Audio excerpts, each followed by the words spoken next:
lovely to meet you. Also, let's talk about this sparkly suit. Yeah, I've just been having a really new love of like oversized anything, and suits are just so much more comfortable, and then I can wear it with my cowboy boots, which is like the ultimate win, I think. Absolutely. Tell me, the Australian music industry, how are you feeling about it? I am very grateful to feel like I'm a part of it. I get to come and play shows here, which is one of my favourite things to do. We're on tour with Kane Brown at the moment, and we've done Brisbane, we did Sydney last night, we're going to Rod Laver this week, and I just feel like the Aussie crowds are just unlike anywhere in the world. There's something really special about Australian country crowds, so I just want to spend all the time here and just keep touring and just keep doing it, you know? It's pretty cool. Oh, it's lovely to hear, because quite often the Australian crowd in other genres, they get shouted at and in trouble. So the country crowd... No, the country crowd hold their own. So it's... honestly, I think even the Americans that come out say the Aussie crowds are some of the best they've ever played to. So I don't think that's a light-hearted thing. I think that's a big deal that people say that, and we feel that every time we play here. So yeah, like I said, we just want to get to more towns and more cities and spend a lot more time next year playing in Australia. And we're seeing with country music, there's been a definite rise with the younger generation.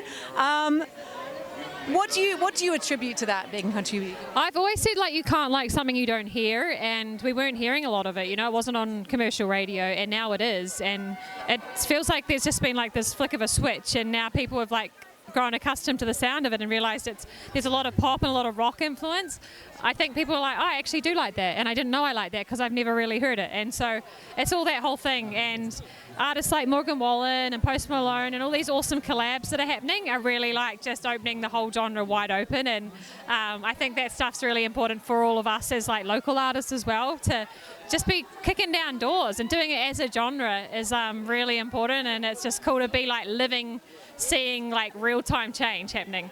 Beautiful. And can I ask you, as we're from Women in Pop, who is your queen in music? Oh, Shania. Definitely Shania. I grew up watching a lot of her DVDs, and for me, she was like a female that actually played stadiums and played arenas. You know, I don't even think now we get to see a lot of females headlining their own touring and in that space, you know, that kind of capacity. And so anytime I write a song or think about a live show, I always think of like, what would Shania do? And she would like go hard and go big. And so that's kind of how I apply to my music and my touring. I love this. What would Shania do? Well, Shania would probably go and have an amazing night. She would, absolutely. So I will do that also. Thank you so much. Lovely to meet you.